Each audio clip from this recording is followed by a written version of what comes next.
Okay, welcome to Numbering Systems video we're going to have on octal. We talked about decimal and binary, decimal being base 10 and binary being base 2. So decimal is base 10 and binary is base 2.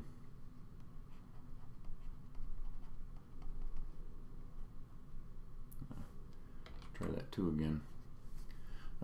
Okay, now octal though, just maybe like it sounds, like an octagon has 8 sides, octal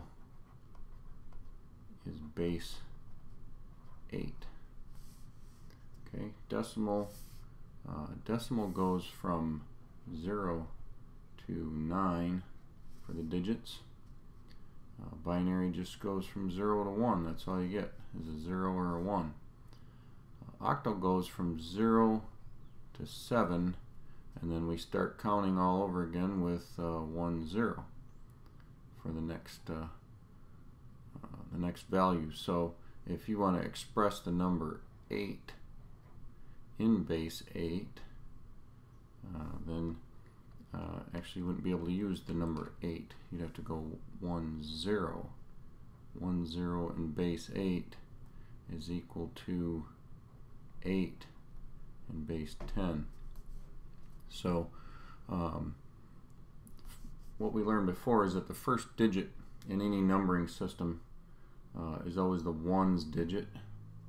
The next digit is the base raised to the first power, and in decimal is tens, and then we've got hundreds, and we've got thousands, and in base 2 it was ones, and then it was twos, fours, eights.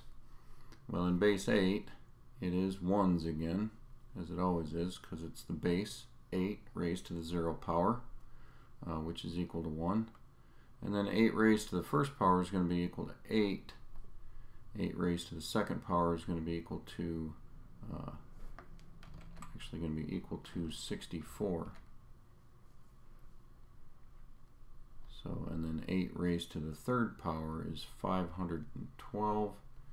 8 raised to the fourth power is 4,096.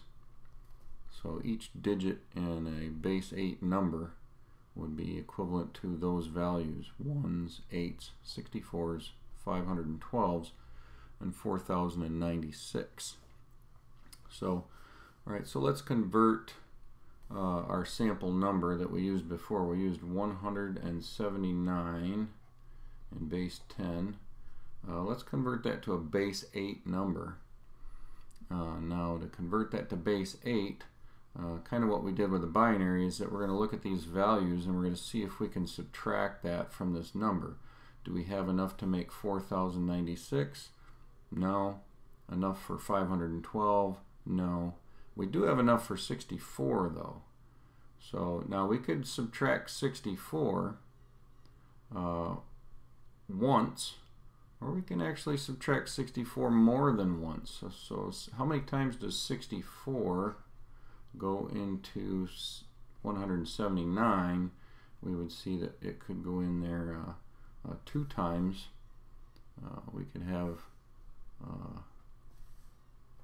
2 times 64 is 128, and then when we subtract that, we're going to end up with our familiar number 51 again. So we've got 2 64s, so we would have 0 496s, 0 512s, we would have 2 64s.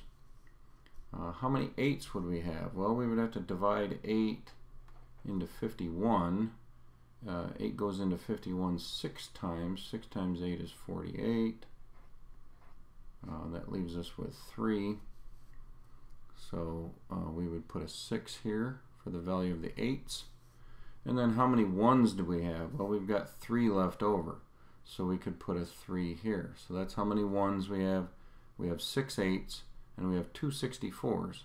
Well, when we add all those up, when we add up 128 and 48 and 3, we're going to end up with our 179 in base 10, or we have 263.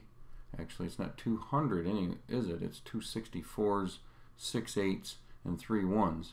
So it's 263 in base 8.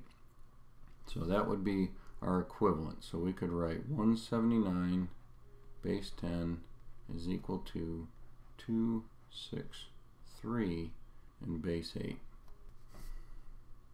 Okay, now let's convert a binary number into octal. You're going to notice that for every 3 digits we've got in octal, or excuse me, now let's convert a binary number into octal. You're going to notice that for every 3 digits in binary, that is going to be equivalent to 1 digit in octal. So if we take our familiar number that we used before, this 179 base 10, when we had it in binary, it was 1011 0011, and that's in base 2, so in binary. Now if we divide this number up into sets of 3 digits, we've got 3 there, 3 there, and we're going to add a leading 0 here to make that convenient.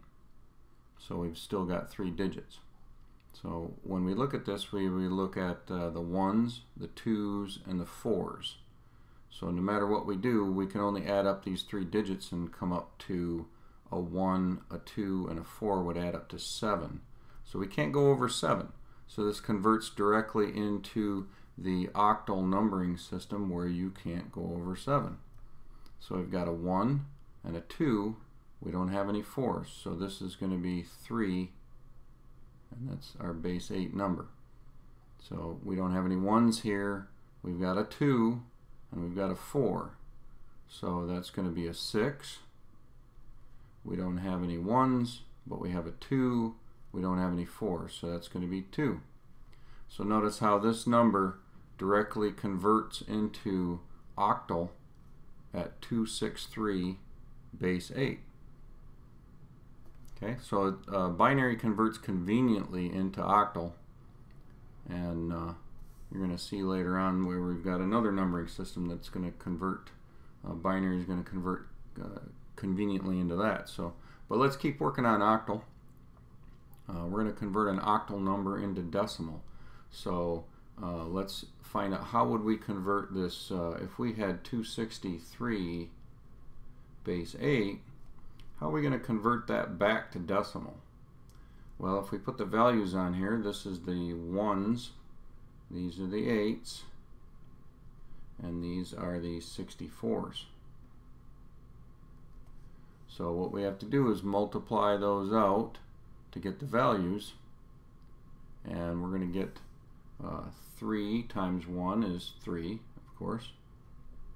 6 times 8 though is 48,